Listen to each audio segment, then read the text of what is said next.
They don't want that free blue. Yo, welcome back to Free Blues Boxing. Hit the like, subscribe, and the notification bell for unlimited boxing content. We are bike. Yo, what is up, world of boxing?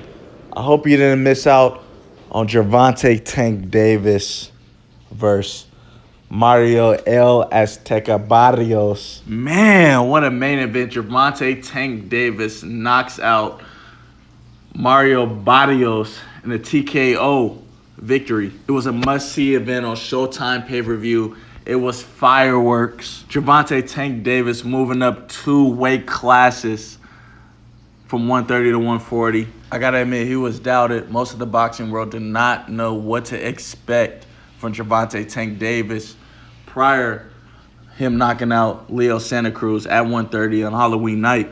He was doubted, and we already know the 4 kings, Devin the Dream Haney, Teofimo the Takeover Lopez, King Ryan Garcia.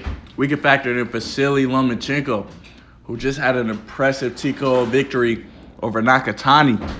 Tank Davis and his team, including FLOYD, Money Mayweather, have included that they want to take over all 3 divisions, including super featherweight, lightweight, and super lightweight, 130, 135, and 140.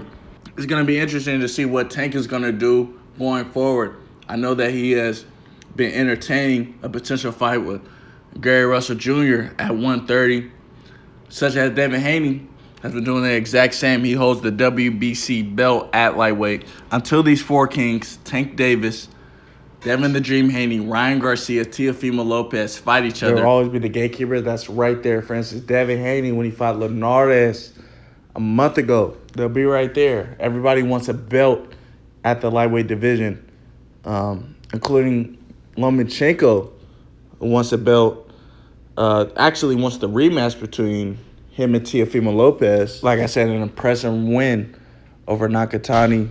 Teofimo Lopez's dad attended the fight, and according to Teofimo Lopez Sr. and Bob Arum, it appears that they will entertain a rematch between Teofimo Lopez Jr.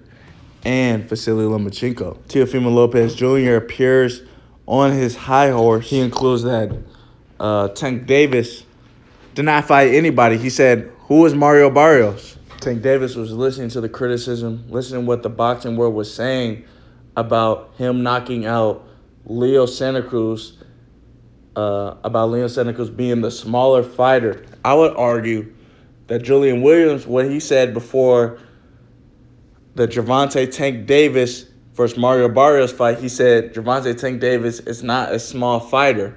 He's a big puncher. He's just short. And I agree with that. Gervonta Tank Davis is 5'4". But sources say he's sparring middleweights. He's sparring heavyweights and knocking them out. That is how I knew for sure that Tank Davis would be ready for a Mario Barrios. Tank is just continuing to make his legacy at 140. We see what he did at 35 with Pedraza. We see what he did at 130 with Leo Santa Cruz. It is evident that his power can carry all the way from super featherweight all the way up to 140. I have to admit, there are adjustments to be made. Even though everybody in the comments is saying Gervonta Tank Davis, he's the truth. He put on a spectacular performance, in which he did. There is still room for improvement. We've seen Tank Davis take on Pedraza at 130. We've seen better performances from Gervonta Tank Davis. Unlike Devin the Dream Haney at lightweight, Gervonta Tank Davis likes to take punches. Everybody knows this. He's a riskier fighter. He knows that he has to get in the opponent's chest and take just slight of the punches, just to be able to land that big shot. Gervonta Tank Davis is the only super lightweight out there that will land 1 punch, 2 punches, and later down in the fight, he is going to get the knockout. But it's complicated. Just like Virgil Ortiz said, Mario Barrios has set the tone on how to beat Gervonta Tank Davis. Everybody's going to be tapped in with Mario Barrios because he showed that Gervonta Tank Davis can be touched. He can be walked down, and ultimately he can be outboxed. One of the things I was frustrated about in the early rounds was that Gervonta Tank Davis's coach, Coach Calvin, did not edify Tank Davis how to approach the fight with Mario Barrios. It seems as though Tank Davis and Coach Calvin are, I would say, a little big-headed, you know, because they've been so successful. You know, they've been getting all this money. They've been getting all this praise from the media that going to the fight, Coach Calvin did not edify Gervonta Tank Davis on what to do in the fight and how to make the proper adjustments. I have to admit, Gervonta Tank Davis had a terrible game plan. Mind you, he's my favorite fighter. I hate when he fights like that. If you look in the early rounds, Tank Davis was looking at the crowd, and young Floyd Money Mayweather used to do this too. He used to look into the crowd, used to box, and he used to be flawless. And Tank Davis has said this in the post-fight press conference that he was talking to somebody that wanted to sign him in the amateurs. We don't know what Tank Davis was talking about, but he was definitely trash-talking him the first, I would say, 4 rounds of the fight. I'm talking about totally turning his head 180 degrees while he is fighting Mario Barrios. That's an issue.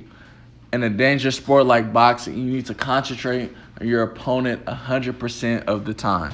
I won't say Tank Davis did not show up in shape for the fight, but it's the focus factor. He has to come 100% coming in, focus into the fight. He needs to box. He needs to tune out the crowd and focus on Mario Barrios, the bigger fighter. If Gervonta Tank Davis did not get the knockout, he would have received a whole bunch of criticism from the media, just like he did when he fought Yorkers Gamboa. He ended up stopping Gamboa in round 12, but everybody want to talk about Gamboa went the distance. Tank Davis made the adjustments, and he got the job done.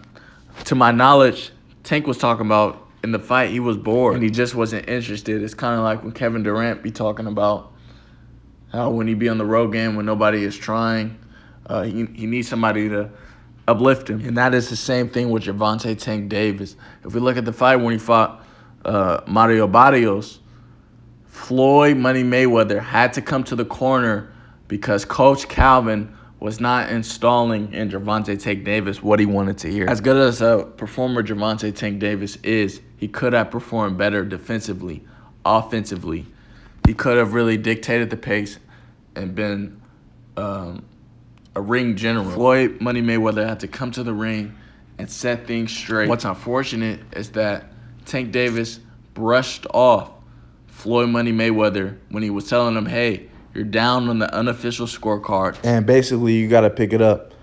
Tank kind of shrugged him off. Here in a recent tweet, Tank congratulates Mario Barrios. He said, I want to give a big thank you to Mario Barrios and his team for the opportunity. I'm forever grateful. Wish you the best on your career, champ. This is great sportsmanship from Tank Davis, and I'm wishing I see this more in the boxing world. Tank also posts on Twitter, I got to relax out there. Both of my hands are killing me. This is very significant because when we look closely into the fight, Gervonta Tank Davis was just throwing power punches. You know, everybody in the media has been bigging up Gervonta Tank Davis' head and saying, we want a knockout. You're a knockout artist.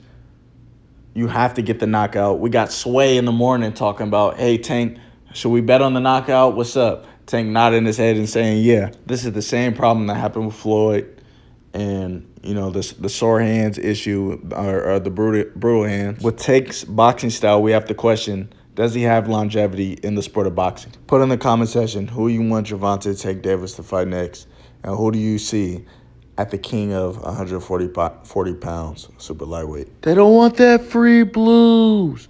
Yo, thank you for watching Free Blues Boxing. Hit the like, subscribe, and the notification bell for unlimited boxing content. Until next time, peace and love.